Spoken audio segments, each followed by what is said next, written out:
Olá, pessoal, tudo bem?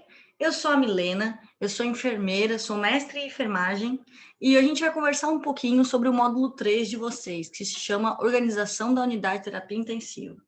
Bom, para falar sobre a terapia intensiva, sobre todo esse ambiente, a gente tem que falar um pouquinho sobre a questão histórica disso tudo, né? Então, o princípio histórico da unidade de terapia intensiva, UTI, é datado do século XIX, com a atuação da enfermeira britânica Florence Nightingale, a qual é reconhecida mundialmente como a pioneira no tratamento de enfermos durante a Guerra da Crimeia. A partir de suas notas de enfermagem, a matriarca da enfermagem melhorou drasticamente as condições ambientais e sanitárias dos ambulatórios, diminuindo o indicador de mortalidade na época de 40% para 2%, e exercendo um papel fundamental na separação de pacientes graves em locais separados, criando o que consideramos hoje como o pilar fundamental das UTIs atuais. A UTI é um setor complexo, cuja modernização em técnicas e equipamentos que possibilitam prestar uma assistência especializada e individualizada aos pacientes em estado grave. Essa unidade é encontrada no espaço hospitalar, fornecendo assistência a pacientes críticos e potencialmente críticos que necessitam ser monitorados de forma contínua durante 24 horas por uma equipe multiprofissional. A principal finalidade dessa unidade consiste na manutenção da vida, recuperação da saúde, caracterizando-se como um ambiente onde o paciente criticamente enfermo necessita de um atendimento especializado e eficaz.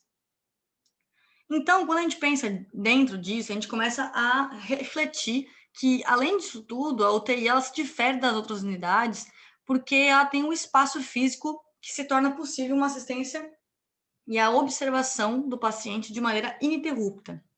Não sei se vocês todos conhecem, né, a arquitetura de uma unidade de terapia intensiva, mas ela tem esse formato exatamente para isso, para essa observação e assistência contínua. As situações de trabalho, em geral, são marcadas por imprevistos, intercorrências e incertezas, diante da demanda crítica dos pacientes, né? O quantitativo patológico muito grave, distúrbios e incidentes que comprometem gravemente a saúde daquele paciente. Então, as doenças, né, só para nível de curiosidade, que mais levam à internação de UTI nos hospitais públicos do Brasil são casos de infecção, com 24,81%, seguidos de doenças cardiovasculares, com 19,95%, e a terceira posição com doenças neurológicas ou psiquiátricas, com 15,89%. A mortalidade dos pacientes internados na UTI, na região sul do Brasil, que é onde nós estamos, é de 17,95%, ficando a segunda pior pontuação do país, apenas atrás da região norte, que é 21,01%, o número de óbitos, a porcentagem de óbitos, né? Bom, então, tudo isso que eu estou falando é pelo fato de que esse se torna, então, um ambiente de alto percentual de óbito. E isso vai impactar, inclusive, na saúde pública, né? Então, as organizações de saúde públicas, associações internacionais, vão problematizar como que pode se melhorar a qualidade assistencial, visando a segurança do paciente. Então, surgem novas tecnologias, possibilitando uma observação cada vez mais forte e contínua dos fatores que são chamados de eventos adversos ou falhas da qualidade. Isso tudo para visar essa segurança, né? E quando a gente fala de organização, só para vocês entenderem por que eu estou falando tudo isso, quando a gente fala de organização de uma unidade, a gente fala dessa organização para a qualidade da assistência, para evitar falhas de qualidade, para evitar eventos adversos. Então, hoje nós vamos falar de coisas que se faz que a gente não percebe que é cuidado e a gente está cuidando, né? Então, isso é bem legal. Com a modernidade, as condutas se tornam mais complexas e eficazes, e por consequência, elas ficam mais protocoladas e sistematizadas. Então, aqui eu coloco nesse slide para vocês, por que pensar em organização da unidade? Então, a gente tem que pensar em melhoria contínua da qualidade, promover e garantir a continuidade da integralidade das ações, né, consolidar uma assistência mais resolutiva que incorpore novos valores e aprimoramento da sua prática. E tudo isso pode ser feito, que se entende hoje, para formar um ambiente mais saudável, de maneira que se faz necessária uma definição de padrões, né? E daí surgem os protocolos. Então, os padrões, eles ampliam a cultura da qualidade. Então, quando eu falo que, quando eu vou identificar o paciente, tem que perguntar o nome e a data de nascimento. isso não é apenas um protocolo, isso influencia na cultura da qualidade daquele serviço. Então, é imprescindível o papel da equipe de enfermagem em implementar estratégias para que a sua equipe assegure a assistência correta, adequada e de qualidade aos pacientes. Então, não adianta, por exemplo, um grupo de pessoas que não estão vinculadas com a unidade descreverem protocolos sobre aquela unidade, pelo simples fato de que vai estar desarticulado com a prática, né? Então, uma ferramenta gerencial do profissional de enfermagem para melhorar a qualidade da assistência é a padronização de intervenções por meio de protocolos que a gente chama de procedimentos operacionais padrão, né? Os POPs, que devem ser construídos juntamente com a equipe, levando em consideração a realidade do serviço e estimulando o alcance da melhoria das atividades. Então, o POP é uma ferramenta que expressa planejamento de um trabalho rotineiro e deve ser executado para o alcance da determinada meta, descrevendo de forma sistematizada e padronizada uma atividade técnica. A padronização dos procedimentos é considerado um instrumento gerencial atual e tem sido amplamente estudado pela enfermagem. Os resultados de sua utilização demonstram que se trata de uma ferramenta moderna, que apoia a tomada de decisão da equipe de enfermagem, possibilita corrigir as não conformidades, permite que todos os trabalhadores prestem um cuidado padronizado ao paciente de acordo com os princípios técnicos científicos, ou seja, tudo que estiver num POP tem que ter evidência científica, tem que ser com base na maior nível de evidência, né, ao 1. Então, nós temos que sempre ter atenção a isso.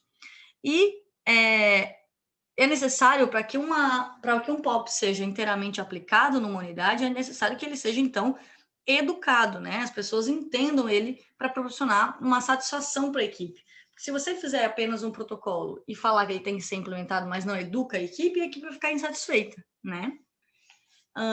E uma coisa bem importante, que tem que se referir agora um pouquinho, nesse próximo slide, é o objetivo final do POP. Então, padronizar e minimizar ocorrências de desvios na execução de tarefas fundamentais e de variações indesejáveis. Então, para garantir a assistência multiprofissional de alta qualidade, é necessário um protocolo, um procedimento operacional padrão, fluxograma sequencial, estrutura mínima. Essa estrutura tem que ter o que é esse procedimento, quais os objetivos desse protocolo, desse procedimento, quais profissionais envolvidos, qual a atribuição de cada um, como é que se descreve esse procedimento, como é que a gente registra sobre ele, né? Então, tudo isso. E, claro, literaturas de base para a gente poder pensar, né? E quando a gente... aqui tem mais uma informação interessante, que quando a gente pensa em POP, a gente tem que entender ele como um instrumento de gestão da qualidade que busca a excelência da prestação de serviço. Então, é muito importante que a equipe se entenda, discuta, né? Essa imagem bota muito isso, discuta sobre a necessidade de protocolos, de procedimentos operacionais padrão, mas que aquilo seja aplicado à realidade, senão não vai ser eficaz. E daí, voltando então para o cenário de UTI, né? A nossa organização ela tem que ter consciência da ambiência do local da UTI. Então, é um ambiente inóspito, com ruídos, alarmes, iluminação constante, realiza-se procedimentos invasivos e movimentações de profissionais de forma quase ininterrupta. Então, se torna um ambiente depressor e estressor para o paciente. Esse ambiente se intensifica ainda mais como um depressor e estressor, porque tem um familiar ali envolvido naquela doença. Então, esse ambiente ele é muito propício a erros e comprometimento da vida.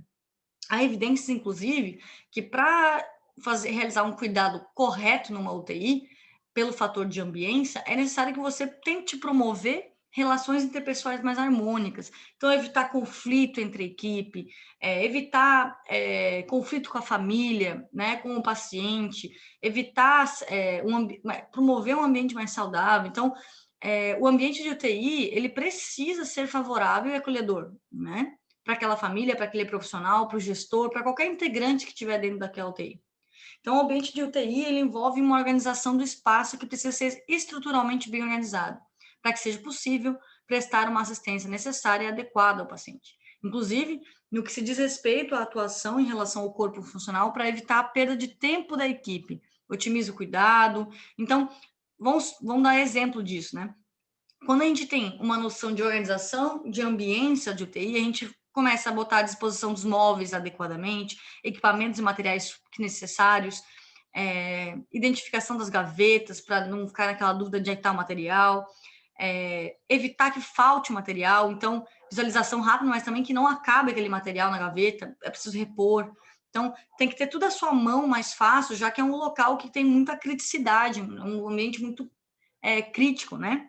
E atentando sempre para a otimização e organização dos materiais de uso de emergência. Então, os carrinhos de emergência têm que estar adequados, têm que estar corretos, tem que estar dentro das normas de vigilância sanitária, então, nada fora da validade, tudo isso para evitar qualquer erro futuro no processo de cuidado. E aqui nesse slide eu coloco muito sobre isso. Então, quando a gente pensa sobre ambiência, a gente pensa em preparar aquele lugar para a pessoa que está chegando. Então, a primeira coisa que a gente vai pensar na organização da unidade de terapia intensiva é, sim, na preparação do leito para a admissão desse paciente. Então, o leito agora ele está vazio. Acabei de dar alta para um paciente e ele ficou vazio, mas ele está desorganizado. Ele está sujo, né? Acabou de sair um paciente daquele leito. Então, eu preciso, sim, preparar aquele leito para uma nova admissão. Então, a preparação do leito consiste em um conjunto de procedimentos, técnicas de limpeza e organização da unidade do paciente após a desocupação do leito, em razão da alta transferência ou óbito, buscando remoção de sujidades e desinfecção de materiais e equipamentos. Então, o que acontece? O objetivo da preparação do leito é impedir o crescimento e a disseminação de micro-organismos, contribuindo para uma melhor segurança do paciente, bem como maior efetividade na prevenção de infecção hospitalar no setor. É bem legal isso, porque a gente precisa entender que a preparação do leito, ela não às vezes a gente está preparando o leito e a gente nem pensa sobre isso, né? A gente só segue aquele protocolo, eu sempre tenho que ter tanto não sei o quê, uma ampola de não sei o quê, tudo aqui no leito e é isso, mas não se pensa por quê. Então, tudo isso que eu estou falando para vocês é o porquê que a gente precisa. Inclusive, um dos maiores problemas das unidades de terapia intensivas no mundo inteiro, não só no Brasil, mas também a realidade brasileira, é o fator de rápida rotatividade de leitos em UTI. Então, você deu alta para o paciente, você tem que rodar muito rápido esse leito, porque ele tem que entrar mais uma pessoa. Ela não pode ficar desocupada. Então, todo esse processo que existe dentro disso é muito importante. Inclusive, não sei se todos conhecem, antes de entrar aqui nesses conceitos, não sei se todos conhecem, mas existem normas que regulamentam a organização de uma UTI. Né? A Anvisa, por exemplo, ela declara na portaria número 3.432, de 12 de agosto de 98, estabelecendo critérios de, por exemplo, até questões arquitetônicas da UTI. Então, a organização, ela não é somente organização de equipamentos, ela também é organização ambiental em nível arquitetônico, em nível de construção mesmo. Por exemplo, é obrigatória a existência de um hospital terciário a tantos metros de distância, a cada tantos quilômetros, né? A Anvisa, ela preconiza isso. Como que deve ser esse atendimento? Quantos metros quadrados tem que ter no mínimo uma UTI? Quantos leitos devem ter numa UTI? Qual o tamanho do leito? Quais os ambientes de apoio que precisam existir dentro de uma UTI? Então, tudo isso é estabelecido pela Anvisa. Nada disso é criado, né, pela cabeça de alguém. E daí, inclusive, existem tamanhos, né, dos leitos, né, 3 metros quadrados. Então, era só mesmo para reforçar o quanto é interessante a gente começar a parar de fazer uma atividade e refletir sobre ela, tá?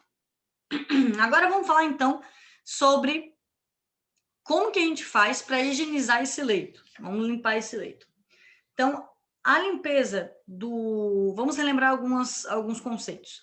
Primeiro, ao longo dos últimos anos, a higienização hospitalar vem despontando como uma atividade essencial não só para o bem-estar dos clientes e profissionais, como também contribui de forma relevante com a prevenção e controle de infecção hospitalar, exigindo, assim, que os profissionais de higienização, estabelecimentos de saúde, aperfeiçoem suas atividades. Entendemos que as falhas nos processos de limpeza e desinfecção podem ser consequência da disseminação e transferência de micro-organismos no ambiente para o paciente, colocando em risco a segurança do próprio profissional de saúde, além da vida do paciente. Então, a gente precisa sempre ter em mente que a gente tem que fornecer cuidado, tem que preconizar saúde, tem que preconizar a qualidade de vida, a gente não pode, a gente tem que, sempre que possível, evitar qualquer tipo de comprometimento com a vida, né? Então, vamos falar sobre os tipos de limpeza. A palavra limpeza é a remoção de toda a sujidade de qualquer superfície ou ambiente, piso, parede, teto, mobiliário e equipamento. O processo deve ser realizado com água, detergente e ação mecânica manual, e deve preceder os processos de desinfecção e esterilização. Então, a desinfecção é o processo de destruição de micro-organismos patogênicos na forma vegetativa existente em artigos ou superfícies mediante a aplicação de solução germinicida em uma superfície previamente limpa. Então, eu não vou aplicar um desinfetante numa superfície que está nitidamente suja. Eu tenho que primeiro limpar ela com água, detergente e com... Daí você vai usar o que você tiver, uma soltara, não um pano. E daí você vai aplicar o germinicida nessa superfície. E a descontaminação é a remoção de materiais orgânicos de uma superfície com auxílio de uma solução desinfetante aplicada diretamente sobre o agente contaminante, né? Então, essas seriam as diferenças entre limpeza, desinfecção e descontaminação. Daí agora vocês devem estar pensando, mas uma vez eu já ouvi falar sobre higienização concorrente, terminal. Sim, a limpeza concorrente ou a higienização concorrente é a limpeza e desinfecção realizada diariamente, quando o paciente encontra-se internado, incluindo pisos, instalações sanitárias, superfícies horizontais de equipamentos imobiliário, esvaziamento e troca de recipientes de resíduos de serviço de saúde, de roupas, organização geral do ambiente. Então, trata-se de uma limpeza realizada diariamente, de forma a manter e conservar o ambiente isento de sujidades e risco de contaminação. Um exemplo são as salas cirúrgicas, né? A limpeza concorrente será realizada imediatamente após cada cirurgia e sempre que necessário, diferente em UTI, que é feita uma vez por dia. Ou caso o paciente receber álcool, daí é feita a limpeza terminal, que a gente vai falar.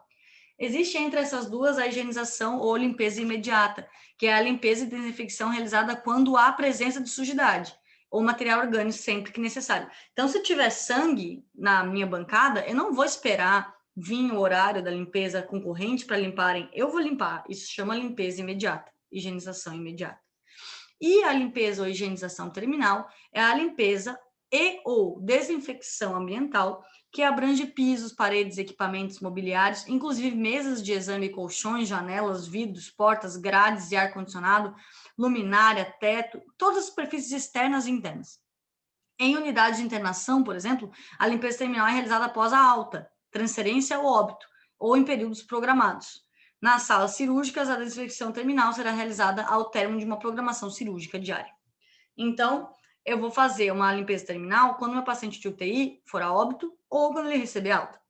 Dentro desse tempo, eu apenas faço limpeza concorrente ou limpeza imediata. Certo? Acho que todo mundo conseguiu, né? Aqui eu coloquei, inclusive, o nome da resolução, que fala um pouco sobre isso, e coloquei os EPIs, que são bem interessantes de vocês conhecerem, caso vocês não conheçam, né? Agora vamos falar, antes de falar sobre as áreas críticas, não críticas e tudo mais, vamos falar primeiro sobre os produtos que eu tenho para poder fazer a limpeza, tá? Então, nós temos a água, que é utilizada para diluição do desinfetante ou para remover sujidades, o detergente, que é uma substância que facilita a remoção de sujidade, micro-organismo visível, através da redução da tensão superficial, né, por causa que ela é um desengordurante. Temos o álcool, que é amplamente utilizado, né, um antisséptico, no ambiente hospitalar. Ele pode ser o etílico, que é 70%, ou o isopropílico, que é o 92%, e ele tem ação germinicida, né? O que significa isso? Ele é bactericida, virucida, fungicida e tuberculicida, né? Então, ele trabalha, ele tem um custo reduzido e baixa toxicidade. Porém, ele não é capaz de destruir esporos bacterianos, então, porque ele se evapora rapidamente e é inativado na presença de matéria orgânica. Então, é indicado a desinfecção de nível intermediário ou médio do artigo, exercendo o seu efeito germinicida após 3 aplicações de 10 segundos intercaladas. Em seguida, nós temos o hipoclorito de sódio a 1%, todos devem conhecer o hipoclorito, né? O hipoclorito é indicado na desinfecção de alto, médio e baixo nível, conforme a concentração e tempo de contato com o artigo. Então, ele é usado para descontaminação. né? E desinfecção também. É um agente bactericida, virucida, fungicida, tuberculicida e destrói alguns esporos. Então, ele tem essa diferença do álcool. E ele também ele é limitado porque ele é altamente corrosivo. Então, para alguns metais como alumínio, cobre, bronze, aço inoxidável e cromo, e até o mármore, ele danifica, né? Se ele estiver numa exposição prolongada. Mas a solução deve ser estocada em lugares fechados, frescos e escuros. Nós temos ainda outro produto que chama glucoprotamina, 0,5%, ou também tem a apresentação em 1%, que é uma substância multicomponente obtida a partir do óleo de coco, uma curiosidade interessante, né? E ela tem a propriedade antimicrobiana. Ela não é volátil, então não fica solta no ambiente, nós não vamos nos intoxicar. É facilmente dissolvida em água, não tem chance de ser tóxico ou corrosivo ou até canceroso, e a indicação é para superfícies fixas, então ela vai reduzir a atividade de bactérias e fungos pela destruição da parede da membrana deles. Então, após diluído, ele tem validade até 30 dias, tá? Não precisa ser usado tudo numa hora só.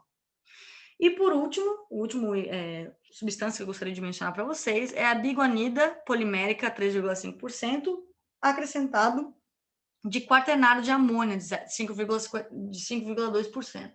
É uma substância, ela é um pouco mais específica, tá? É só a nível de curiosidade, porque ela é uma substância que ela tem um amplo espectro bactericida, inclusive tem eficácia comprovada contra o vírus H1N1. Então, é um produto associado à presença de algumas substâncias que fazem a limpeza, a desinfecção para esse tipo de vírus, né? H1N1. E ela é diluída e após isso tem 30 dias de validade. Bom, agora vamos falar só rapidamente dos tipos de áreas, né? Nós temos as áreas críticas, semicríticas e áreas comuns. Então, as áreas críticas, elas têm que ter a limpeza, elas são essas aí de maior risco de transmissão e infecção, ocorrem mais procedimentos invasivos, sistema imunológico comprometido. A UTI, né? Então, as áreas críticas, elas têm que ter a frequência mínima de higienização concorrente 3 vezes por dia, data e horário estabelecido e sempre que necessário. As áreas semicríticas são as que não exigem cuidado crítico ou unidades, ou também podem ser as unidades de isolamento. Então, você vai fazer a higienização concorrente uma vez por dia, com data e horário pré-estabelecido ou sempre que necessário. Nós temos ainda, isso para as áreas não críticas, né? Nós temos as áreas semicríticas, que daí vai fazer 2 vezes por dia, com data e horário estabelecido ou sempre que necessário. Temos, assim como as não críticas, temos as áreas comuns e as áreas externas, que é fora do estabelecimento, certo? Então, aqui eu trago só um resumo do que eu acabei de mencionar, o que é descontaminação, o que é limpeza, o que é destruição de um micro-organismo, o que é, então, esse tal dessa desinfecção de alto nível, né? Uma curiosidade. Mas para vocês saberem que existem várias formas e a limpeza também é uma forma de organizar a unidade. E daí, às vezes, você pode estar pensando, tá, Milena, mas eu enquanto técnico de enfermagem, eu enquanto equipe de enfermagem, eu não tenho a responsabilidade de fazer a limpeza, né? Quem faz a limpeza aqui no lugar que eu trabalho é a equipe de limpeza. Sim, você não tem a responsabilidade de limpar, mas você tem a responsabilidade de manter limpo, né? E você tem a responsabilidade de informar quando há uma sujidade, você tem a responsabilidade de falar qual era essa sujidade para ver se a pessoa que está limpando também não vai se contaminar, qual tipo de equipamento que vai ter que usar para não se contaminar. Então, a nossa é muito mais, a organização ela não é uma coisa que às vezes ela nos dá atribuição, mas ela nos dá responsabilidade, né? E agora vamos falar, então, o ambiente já ficou limpo, né? O que eu tenho que botar nesse ambiente? Então, aqui eu trago o escrito, mas eu acho legal, antes disso, entender que o preparo do box para receber um paciente da unidade de terapia intensiva envolve os processos de limpeza e organização, garantindo a praticidade na admissão da segurança para a equipe do paciente.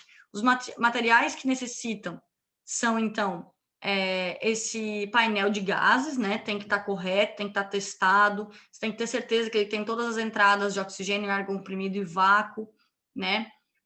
Então, você vai ter que também ter o lençol, eletrodo, né? Os eletrodos para fazer a monitorização cardíaca quando chegar esse paciente, monitor cardíaco funcionante, com cabos funcionantes. Não adianta ter um monitor cardíaco que o cabo da PA não está funcionando, senão vai dar certo.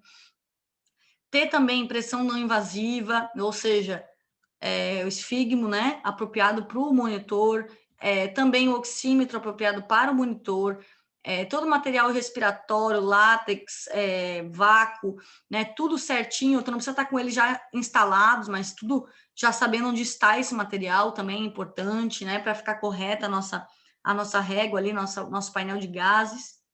E aí também o AMBU, né, super importante, e o ventilador mecânico devidamente testado.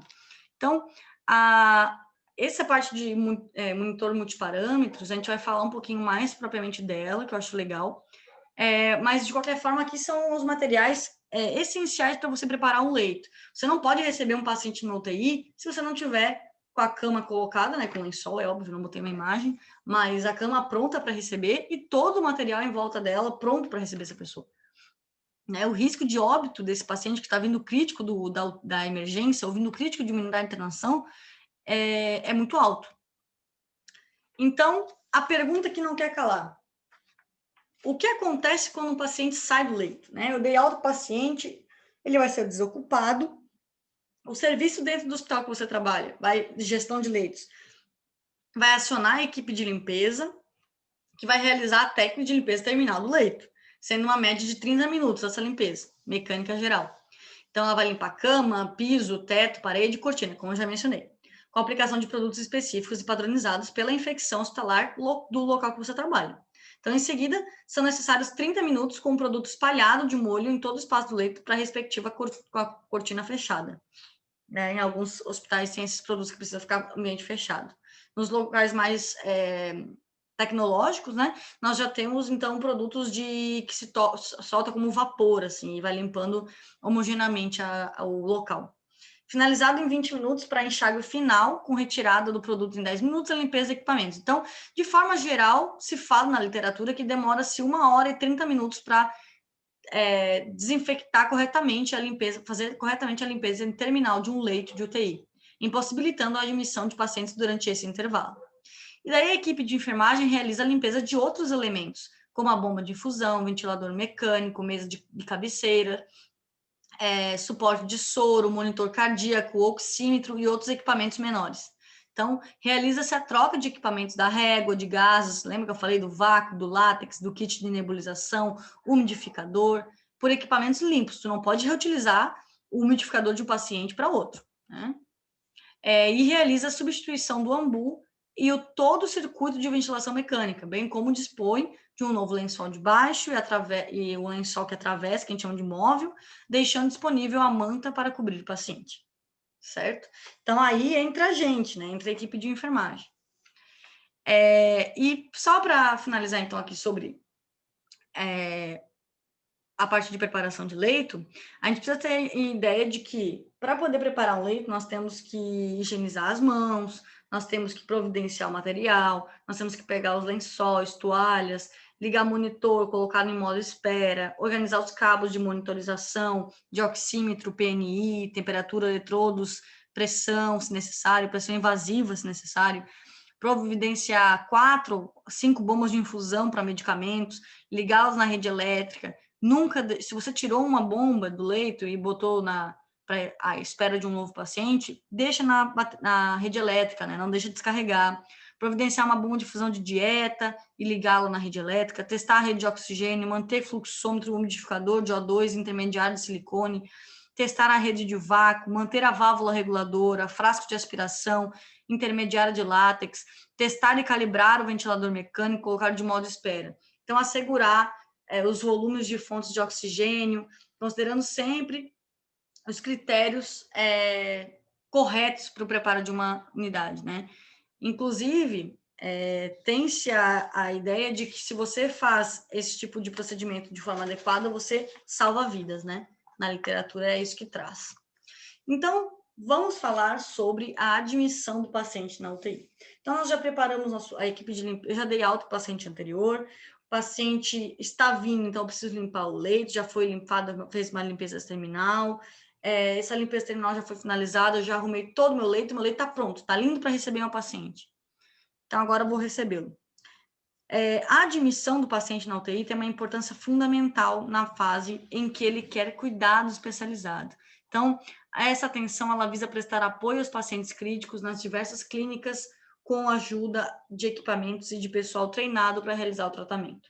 Inclusive, o Diário Oficial da União publicou uma importante resolução para o trabalho do médico intensivista, pelo Conselho Federal de Medicina, né, mas que aí impacta na gente, que define os critérios de admissão dos pacientes na UTI, visando nortear as decisões de seleção de pacientes para a ocupação desses leitos.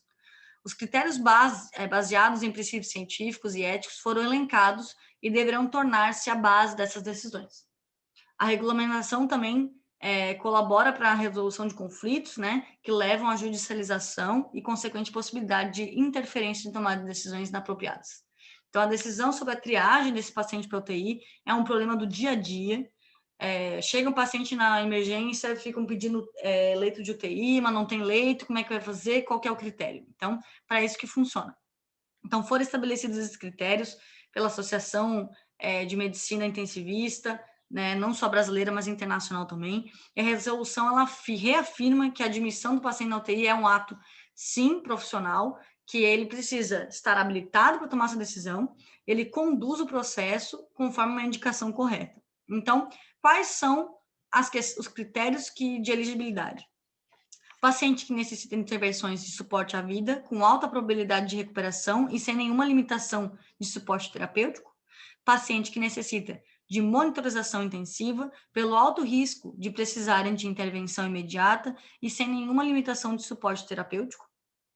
Pacientes que necessitam de intervenções de suporte à vida, com baixa probabilidade de recuperação ou com limitação de intervenção terapêutica. Pacientes que necessitam de monitorização intensiva pelo alto risco de precisar de intervenção imediata, mas com limitação de intervenção terapêutica. E pacientes com doença em fase de terminalidade ou moribundos, sem possibilidade de recuperação. Em geral, esses pacientes não são apropriados para admissão da UTI, exceto se forem potenciais doadores de órgãos. Então, desses itens todos que eu mencionei, eu falei dos mais relevantes até os menos relevantes que vão entrar no UTI, né? Inclusive, para estes últimos, né, que são pessoas que estão em fase de terminalidade, há sim um caráter excepcional, considerando a peculiaridade de cada caso, né? Então, o conceito de admissão do paciente seria a admissão do paciente em estado crítico, atendendo pacientes em situação de risco iminente de morte, sujeitos à instabilidade das funções vitais, requerendo assistência multiprofissional permanente, especializada e de alta complexidade. Por isso, que o objetivo é acolher o paciente, né? Qual o objetivo da admissão? Acolher, organizar, iniciar monitorização hemodinâmica, né?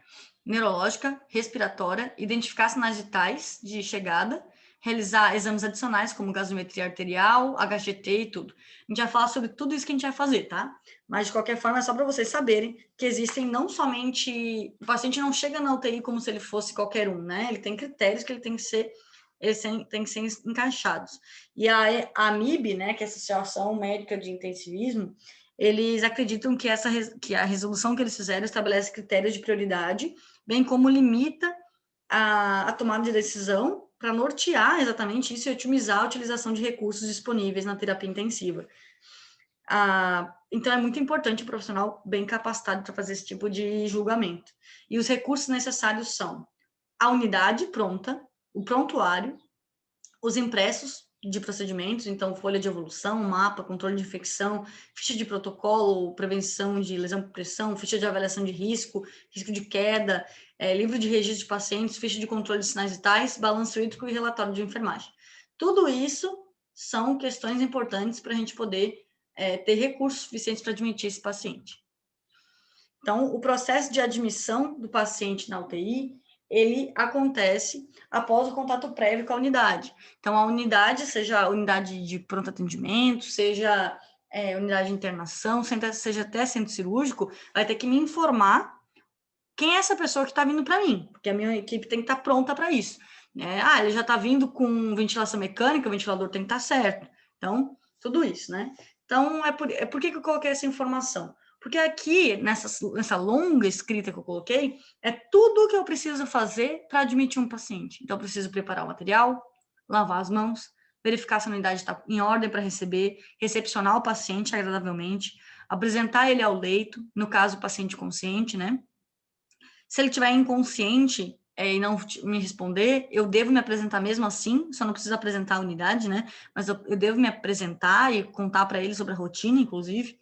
Recolher e conferir o prontuário, receber o paciente do profissional da unidade de origem, repassado o caso clínico, conferir se o paciente possui dispositivos invasivos, se os mesmos estão devidamente identificados, acomodar o paciente na unidade de acordo com o seu estado clínico, guardar seus pertences, orientar o paciente e a família sobre a rotina do setor, horários de visita, tudo isso. Realizar a anamnese, então, ver o que esse paciente tem. Ele está usando sonda? Ele tem acesso? Ele está usando algum dispositivo invasivo? Tudo isso tem que fazer essa anamnese, essa avaliação, né? Verificar os sinais vitais de monitorização, organizar o prontuário na pasta de origem, identificar o paciente no seu leito, com nome, número do leito, idade, data de admissão na UTI, data de admissão no hospital, hipótese diagnóstica, procedimento invasivo, isso visível para toda a equipe, abrir a folha de controle de balanço hídrico, anotar os sinais vitais, identificar os riscos, né? Quem identifica o risco, geralmente, é o enfermeiro. Mas o técnico de enfermagem, ele tem que saber o que essa identificação desse risco quer dizer, né? Também vamos falar sobre isso depois. Então, identificar que existe o risco de lesão por pressão ou de queda, evoluir o paciente adequadamente no prontuário, inclusive recomendo sempre uma evolução de admissão, como que esse paciente chegou para mim, e depois uma evolução do dia, como que ele passou no dia, geralmente feita 6 horas, depois das outras 6 horas, né? Identificar os pedidos de exames, pareceres pendentes, informar então para a equipe, olha, eu achei aqui no prontuário que tem um exame para fazer um ecotransofágico, daí eles, então a gente vai ter que pedir, né? Então, haver esses pareceres, inclusive, pendentes, né? Ter em mãos a prescrição médica vigente, buscar as medicações na farmácia, quando aprazadas, né? Pela enfermeira, iniciar a medicação de prioridade, então, hidratação venosa, antibiótico, droga vasoativa, sedação, antihipertensivo, sempre que necessário, já iniciar, e conferir se a medicação vinda da farmácia ou do setor de origem estão corretas, porque pode acontecer os erros de medicação, né? Então, atenção, a unidade deve estar provida de materiais e equipamentos em perfeitas condições. Eu não consigo receber uma pessoa se não tiver condições para recebê-la, a fim de atender qualquer situação de emergência. A responsabilidade da equipe de enfermagem do setor de origem é conferir as condições do cliente e você tem que receber esse paciente, né? Realizar a transferência nominal. Então, eu tenho que receber esse paciente sabendo o nome dele e entender por que ele está vindo para mim, por que não está indo para outro lugar. Solicitar a retirada de prótese dentária, se ele ainda não retirou, esvaziar a bexiga, retirar roupas íntimas, adornos, relógio, retirar esmalte das unhas, maquiagem, outros objetos. Às vezes ele vem para a gente tão rapidamente do PA que não foi retirado esses tipos de dispositivos, né? E o prontuário do cliente deverá ser encaminhado junto com o cliente, incluindo exames de imagem, né? Sempre, para onde esse paciente for, todos os documentos dele devem ir junto. Então, essa era a nossa conversa, inicialmente aí dando uma entrada nas questões de protocolos, por que se construiu protocolos, a ideia de preparação de leito e de admissão na unidade de terapia intensiva. Tá certo? Até a próxima, então.